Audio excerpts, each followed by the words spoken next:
नमस्कार, आप देख रहे हैं बीड न्यूज़ आप तक। बीड ज़िले की बड़ी और ज़रूरी खबरें सबसे पहले आप तक। आज के इस खास वीडियो में आप सबका बहुत बहुत स्वागत है। मैं आज़ाद पत्रकार शेख इमरान शरीफ और आप देख रहे हैं बीड का number 1 Hindi news channel Beed news आप तक। आज हम जो है तो महदेविया जो दायरा खबरस्तान है वहाँ पर मौजूद है मोमिनपुरे के अंदर के। कुछ महीने पहले मैंने जो तो यहाँ पर एक वीडियो शूट किया था इस कंपाउंड वॉल के ताल्लुक़ से।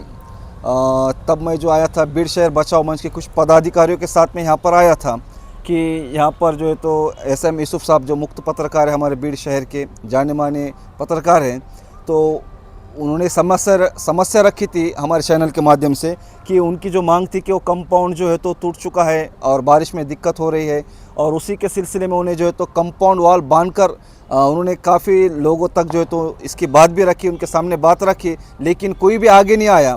और अगर हम ये बात देखें कि आज ये शायद ये पहला खबरस्तान जैसा मैं देख रहा हूँ मेरे अब तक के लाइफ में या वक्त में कि कंपाउंड जो है वो पतरे का है आज, कि अक्सर जो है तो घेरा हुआ होता है, बांधकाम होता है, और लेकिन यहाँ पर जब देखने को मिल रहा है कि यहाँ पतरे मारकर जो है तो इसकी जो है तो सुरक्षा के लिए जो तो ये टूटे फूटे अंदाज में से लेकिन जो है तो ये इंतज़ाम किया गया है। उसी के सिलसिले में मैं एसएम यूसुफ साहब से जो है तो बात करने वाला हूँ। जैसा कि जो है तो यहाँ तक जो है तो आपका पतरे का मारा हुआ है, तो ये क्यों मारा गया ऐसा है? ये बात ऐसी है कि ये कंपाउंड का जो बेहाल है ये आज से नहीं है, इसको 10 साल से भी ज़्यादा अरसा गुजर गया है। लेकिन मैं पर्सनली अगर देखा जाए तो 2014 से यानी 12 साल हो चुके हैं मैं इस कंपाउंड के लिए झगड़ रहा हूँ। शासन से, प्रशासन से, पालक मंत्री रहो, खासदार रहो, आमदार रहो या फिर नगराध्यक्ष रहो, सबको बार बार निवेदन दिया हूँ, बार बार मुलाकात करके बताया हूँ। इतना ही नहीं, मेरे निवेदन के बाद आमदार जो अभी फ़िलहाल में मौजूद है संदीप क्षीरसागर साहब, उन्होंने भी आए थे, उनकी पूरी टीम आई थी, माजी आमदार उनके साथ थे, माजी आमदार सलीम साहब, सब ने देखे। और सबके मौजूदगी में आमदार साहब ने वादा करे थे कि टेंशन न को लो, हम जो है आमदार फंड से ये कंपाउंड जल्द से जल्द बना कर दे देंगे। ये बात है 23 जनवरी 2023 की। आज जो है हम 13 फरवरी 2026 यानी इसको वादा करके जो है 3 साल 1 महीना पूरा हो चुका है। ये 3 साल में आज तक ना आमदार साहब दोबारा कभी इधर आए, ना कभी हमको फ़ोन पर मिले, ना व्हाट्सएप पर कोई मैसेज डालने के बाद में देखे। तो ये ऐसे हालात के वजह से जो है आज तक ये ऐसी पड़ा हुआ था।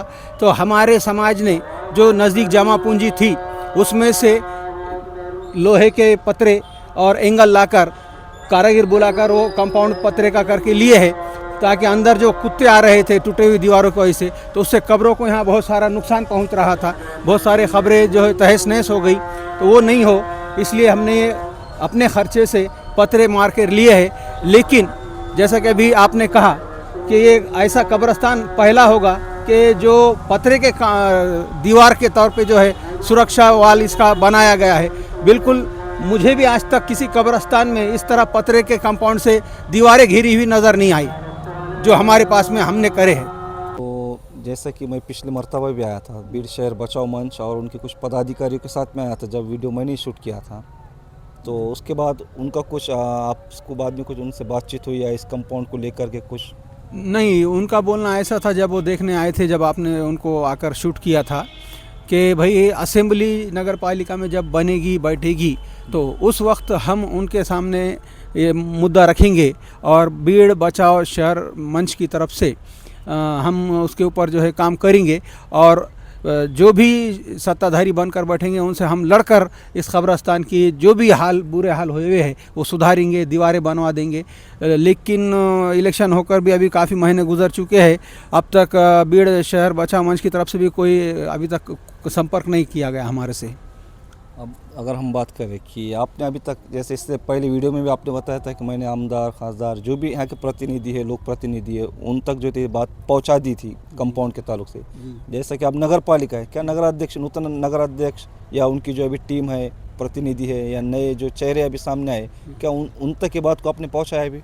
जी, वैसे तो पर्सनली अभी तक मैं नगराध्यक्ष या नगराध्यक्ष प्रतिनिधि या उपाध्यक्ष और विषय समिति सभापति को इस ताल्लुक से नहीं मिला हूं, लेकिन जल्द ही मिलने वाला हूं। और अभी नगराध्यक्ष अपने पास में पद सिद्ध एक है, लेकिन प्रतिनिधि बोलकर मुजीब भाई जो हमारे ज्येष्ठ संपादक है, तो उनसे भी काफ़ी उम्मीदें हैं, क्योंकि एक नौजवान है और हर जगह खुद जांच से जाकर देख रहे हैं कहाँ पर क्या चल रहा है, कहाँ पर क्या मसले हैं। और सिर्फ देखकर उन्होंने छोड़ना ऐसा उनसे उम्मीद नहीं है। वो जब यहाँ पर आए और देखे तो आमदार या ख़ासदार से अगर ना भी हमारे क़ब्रस्तान की दीवारों का काम हुआ, तो नगराध्यक्ष प्रतिनिधि होने के नाते वो नगराध्यक्ष के ज़रिए ये दीवारों का काम उन्होंने करा सकते हैं। नगर पालिका का भी फंड रहता है जिसका इस्तेमाल वो कंपाउंड बनाने के लिए नगराध्यक्षा के मार्फत कर सकते हैं। तो अभी मुख्याधिकारी है शैलेश फड़से साहब, तो उनसे भी जो है मुलाकात किया हूँ। वो जब असेंबली नहीं थी बनी हुई, अब बन गई है, तो अब उनसे भी मुलाकात करूँगा और कोशिश करूँगा कि वो भी यहाँ पर आए, देखे। उनसे पहले जो सीओ साहब थे, फड़से साहब से पहले उमेश ढाकने साहब थे, तो उनको मैं रिक्वेस्ट किया था, तो उन्होंने आके जांच से इंजीनियर कर्मचारी को लेकर आए थे नगर पालिका के और देख कर गए थे और वादा करे थे कि नगर पालिका के भले असेंबली ना हो, लेकिन नगर पालिका को जो फंड आता है गवर्नमेंट से, तो उस फंड से काम करने की कोशिश करेंगे। लेकिन हमारी बैड लक कि वो उसके बाद में ज़्यादा दिन यहाँ नहीं रहे और उनका तबादला हो गया। ठीक है, तो हमने मुख्तसर अंदाज में से जो तो इस कंपाउंड के बारे में भी जो तो चर्चा की, बात की। तो अगर ये वीडियो आप देख रहे तो मेरे आपसे भी यही रिक्वेस्ट है, गुजारिश है कि क्या इस कंपाउंड वाल को पतरे की जो हालत देख रहे हैं ये सही है, गलत है, वैसे इसके बारे में आपकी क्या राय है, कमेंट करके ज़रूर बताएं। फिर मिलते एक नई वीडियो में, तब तक के लिए अल्लाह हाफिज़।